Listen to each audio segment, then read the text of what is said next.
it happens many times that when you have assets going down, nearly all assets go down. I mean, if you remember 2008, gold went down a lot at first.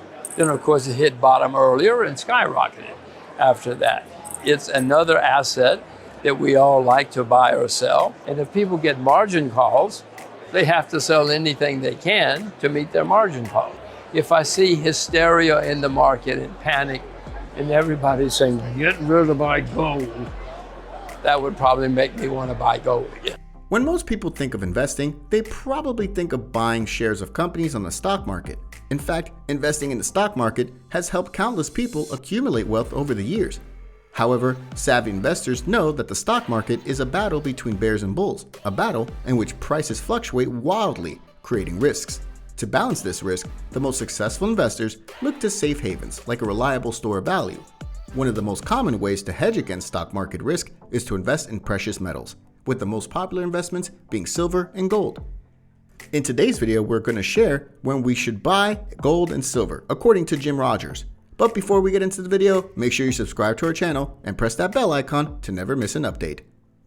Central banks have been forced to act as inflation in most major economies has already hit 40-year highs and continues to rise. This time, it was exacerbated by pent-up demand following the end of COVID lockdowns in most major economies, combined with supply constraints caused by COVID delays in Asia and the war in Ukraine. The result is nearly double-digit inflation around the world, and it continues to rise. The main problem is the increase in the cost of energy, 70% in 2022, which affects everything from production to consumption. But overall, commodities are up nearly 30%. More bear markets are coming, and the next one will be the worst of my life. Debt is skyrocketing everywhere, so the next bear market has to be horrible before this bear market is over. Many stocks will go down 70 to 90%. This is how bear markets work. Whenever there is a lot of pessimism, it often leads to a rally. If something happens in Ukraine, there will be a big rally. Oil will go down, grains will go down, stocks and everything will go up for a while. The United States has increased its debt several times since 2009. Japan, oh my goodness. They can't even count the debt in Japan. In many countries of the world, the debt is increasing more and more. 2008 was for too much debt. It's much worse now. To fix it, no, they don't know how to fix it. Many people will go bankrupt. We're going to have many problems. We have the choice. Either we keep raising interest rates a lot and suffer a lot, or we let people keep printing money and we have horrible inflation and cause even more pain. There are not many options. If we cut taxes, we're going to have a big boost in the economy.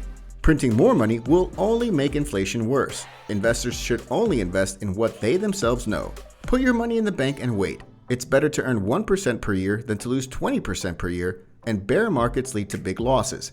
Can't stay in cash in such an inflationary environment? Of course, interest rates will go up quite a bit. One thing about interest rates and inflation is that they will eventually rise enough to offset the effects of inflation. The US dollar will become too expensive. It could even turn into a bubble depending on the severity of the situation. The dollar right now at par with the euro and could go up. The euro could go up to 70 cents. The euro could go down a lot against the dollar. It would be a big bubble in the United States dollar. This happens many times when you have falling assets, almost all falling assets. In 2008, gold was really down at the beginning. Then of course it bottomed out earlier and skyrocketed from then on. This is another asset that we all like to buy or sell. The idea that gold preserves wealth is even more important in an economic environment where investors are faced with the falling US dollar and rising inflation. Historically, gold has served as a hedge against both of these scenarios. With rising inflation, gold generally appreciates. When investors realize that their money is losing their value, they will begin to position their investments in a durable asset that has traditionally held its value. We're going to have more bear markets. We've always had bear markets. There's a lot of pessimism around right now, huge amounts of pessimism. Whenever there's a lot of pessimism, it often leads to a rally. We have a choice. We either raise interest rates a lot and have a lot of pain, or we let people continue to print money and have horrible inflation and cause even more pain. There's not many choices. If we cut taxes, we're going to have big push into the economy. But while these guys are printing money, it's just going to make inflation worse. That's all for today. Let us know your views in the comments section below. And don't forget to like this video before leaving. Thanks for watching.